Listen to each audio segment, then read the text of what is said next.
നമുക്കിന്ന് നല്ല സോഫ്റ്റ് വട്ടയപ്പം എങ്ങനെ തയ്യാറാക്കാമെന്ന് നോക്കാം. കടകളിൽ നിന്നൊക്കെ കിട്ടുന്ന അതേ രുചിയിൽ തന്നെ നല്ല സോഫ്റ്റ് വട്ടയപ്പം എങ്ങനെ തയ്യാറാക്കാമെന്ന് നോക്കാം. ഇവിടെ 1.5 കപ്പ് പച്ചരി എടുത്തിട്ടുണ്ട്. ഇത് നമ്മൾ 4 മണിക്കൂർ കുതിരാനായിട്ട് മാറ്റി വെച്ചിട്ടുണ്ട്. 4 മണിക്കൂറിന് ശേഷം ഇത് നല്ലതുപോലെ കഴുകി വെള്ളമൊക്കെ ഒന്ന് തോരാനായിട്ട് നമുക്കിത് മാറ്റി വെക്കാം.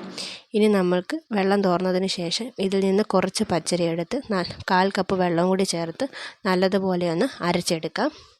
ഇനി നമുക്ക് ഈ അരച്ച് വെച്ചതിനകത്തുനിന്ന് കുറച്ച് മാവ് മാറ്റി വെക്കണം.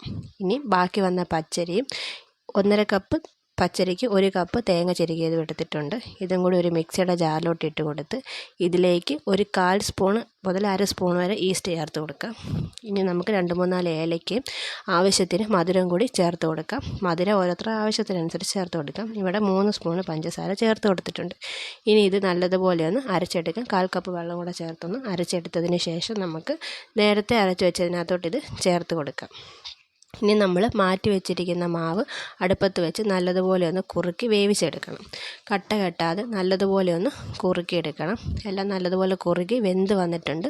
നമുക്കിനി ഇതൊന്ന് തണുക്കാനായിട്ട് മാറ്റി വെക്കാം. നല്ലതുപോലെ തണുത്തതിന് ശേഷം നമുക്ക് ഒരു മിക്സിയുടെ ജാറിലോട്ട് നേരത്തെ അരച്ച് വെച്ചിരിക്കുന്ന മാവും കുറുക്കി വേവിച്ച് വെച്ചിരിക്കുന്ന ഇതും കൂടി നമുക്ക് ചേർത്ത് കൊടുത്ത് നല്ലതുപോലെ ഒന്ന് അടിച്ചെടുക്കാം.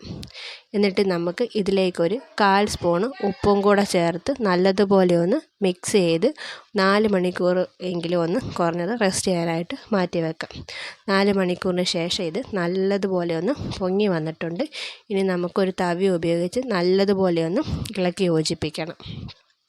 നല്ലതുപോലെ ഇളക്കിയെല്ലാം യോജിപ്പിച്ചതിന് ശേഷം ഒരു പാത്രം എടുത്തിട്ട് അതിലേക്ക് കുറച്ച് എണ്ണ തടവിയതിന് ശേഷം നമുക്ക് ഈ മാവ് കുറേശ്ശെ ആയിട്ട് ഒഴിച്ചു കൊടുക്കാം.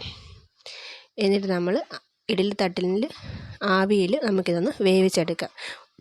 നമുക്കിഷ്ടമുള്ള ഡ്രൈ ഫ്രൂട്ട്സ് എല്ലാം ചേർത്ത് കൊടുക്കാം. ഇവിടെ ടൂട്ടി ഫ്രൂട്ടിയാണ് ചേർത്ത് കൊടുത്തിരിക്കുന്നത്. ഇതൊരു 10-20 മിനിറ്റ് നമുക്കൊന്ന് വേവിച്ചെടുക്കാം. നല്ല സോഫ്റ്റ് കിണ്ണത്തപ്പം ഇവിടെ റെഡി ആയിട്ടുണ്ട്. ഇങ്ങനെ എല്ലാവരും ഒന്ന് ട്രൈ ചെയ്ത് നോക്കണം.